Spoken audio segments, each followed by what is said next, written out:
আর হচ্ছে কোনো টিকিট নেই, সে বাসে আসছে, কোনো টিকিট নেই, কিচ্ছু নেই। বঙ্গবন্ধুর একটা গ্রুপে যেই আমরা একটু সন্দেহ পাইছে সে ফোন অফ করে মানে পালায় যাওয়ার চেষ্টা করছে।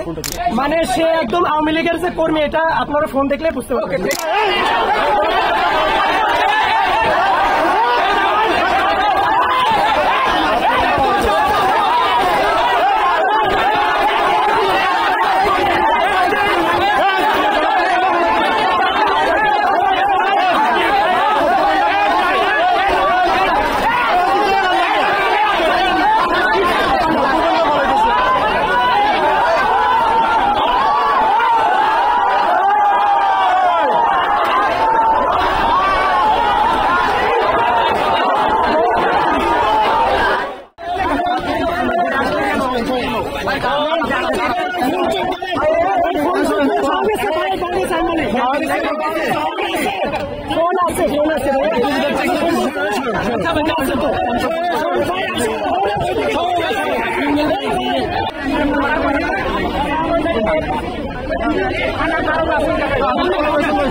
আপনি তো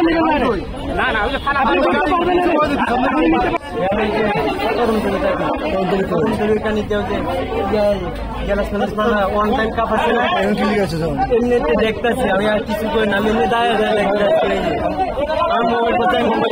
মোবাইল দিয়ে দিচ্ছি, কে জানি করছে, আমি দিয়ে দিচ্ছি।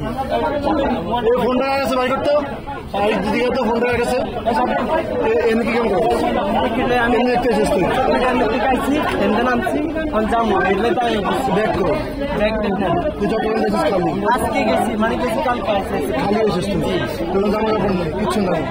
আমি এই জায়গায় চাকরি করছি আছে একটু দেখি চেক করে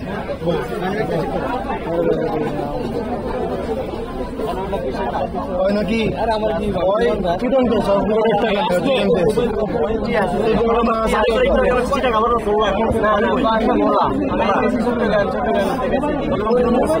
কি করলো কেন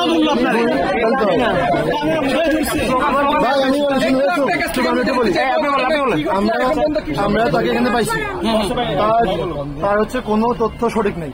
সে বলছে তার ভাই ভোলা, সে গেছে চিটাং থেকে সে আসছে ঢাকায়, সে কাজ করে, তার পকেটে কোনো টাকা নাই, তার কোনো টিকিট নাই, তার এখানে হচ্ছে বিদেশি কিছু টাকা আছে। দাঁড়াও 50 টাকা, আচ্ছা 50 টাকা আছে তার পকেটে। এরপর হচ্ছে বলতেছি সে হচ্ছে তার হচ্ছে কোনো টিকিট নেই, সে বাসে আসছে, কোনো টিকিট নেই, কিচ্ছু নেই। ইভেন সে বলছে বাবা মা নাই, বলছে তুমি যেখানে চাকরি করার নাম্বার দাও, তার ওই নাম্বার সে মুখস্থ হয় না। তার পকেটে সাথে ফোন আছে, মানে গেছে, সে চিরাং গেছে, ভোলা গেছে, সেখান থেকে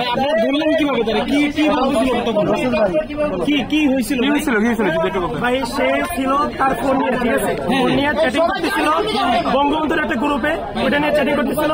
তো যেই আমরা দেখছি অনেকক্ষণ ধরে তার দিকে খেয়াল রাখতেছি, ওই সময় যেই আমরা একটু সন্দেহ পাইছে সে ফোন অফ করে মানে পালায় যাওয়ার চেষ্টা করছে। পরে আমরা ধরছি,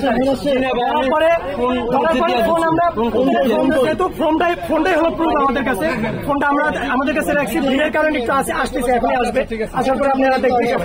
এরপরে তারা ধরছি, তারা নিয়ে তার যেগুলো ইনফরমেশন মানে সে একদম আওয়ামী লীগের যে কর্মী, এটা আপনারা ফোন দেখলে বুঝতে পারবেন। ঠিক আছে, আপনি আওয়ামী লীগের কর্মী? জি না আমার কাছে